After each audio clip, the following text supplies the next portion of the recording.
ஒன்றுபடுவோம் வென்று காட்டுவோம் என சசிகலா அறிக்கை வாயிலாக தெரிவித்திருக்கிறார். மேலும் நாளை நமதே வெற்றி நிச்சயம் என்றும் சசிகலா அந்த அறிக்கையில் கூறியிருக்கிறார். அதிமுக எந்த சக்தியாலும் அழிக்க முடியாத பேரியக்கம் என்பதை செங்கோட்டையன் நிரூபித்திருக்கிறார் என்றும் சசிகலா கூறியிருக்கிறார்.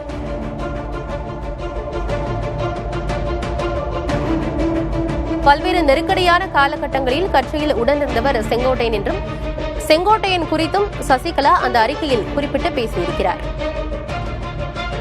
எம்ஜிஆர் காலத்திலிருந்தே அதிமுகவில் பல்வேறு முக்கிய பதவிகளை வகித்து வந்தவர் செங்கோட்டையன். ஜெயலலிதா மறைவுக்கு பிறகு கட்சி பிளவுபட்டிருக்கக்கூடிய நிலையில் கட்சி மீண்டும் ஒன்றிணைய வேண்டும் என்று வலுவாக கட்சியின் உள்ளே இருக்கும் செங்கோட்டையன் குரலை எழுப்பியிருக்கிறார். அதற்கு ஓபிஎஸ் தரப்பினரும் ஆதரவு தெரிவித்து பேசியிருக்கிறார்கள். சசிகலாவும் தற்போது ஆதரவு தெரிவித்தே பேசியிருக்கிறார். திமுகவை வீழ்த்த ஒன்றுபட்ட அதிமுக வழி செய்யும் என்று சசிகலா பேசியிருக்கிறார். அறிக்கை வாயிலாக இதனை அவர் தெரிவித்திருக்கிறார். ஒன்றுபடுவோம் வென்று காட்டுவோம் என சசிகலா அந்த அறிக்கையில் குறிப்பிட்டிருக்கிறார். செங்கோட்டையின் உடம்பில் ஓடுவது அதிமுக ரத்தம் என்பதை அவர் நிரூபித்திருக்கிறார் என்றும் சசிகலா அந்த அறிக்கையில் குறிப்பிட்டிருக்கிறார்.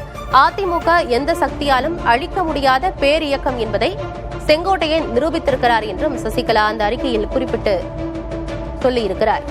பல்வேறு நெருக்கடியான காலகட்டங்களில் கட்சியில் உடனிருந்தவர் செங்கோட்டையன் என்றும் சசிகலா குறிப்பிட்டிருக்கிறார்.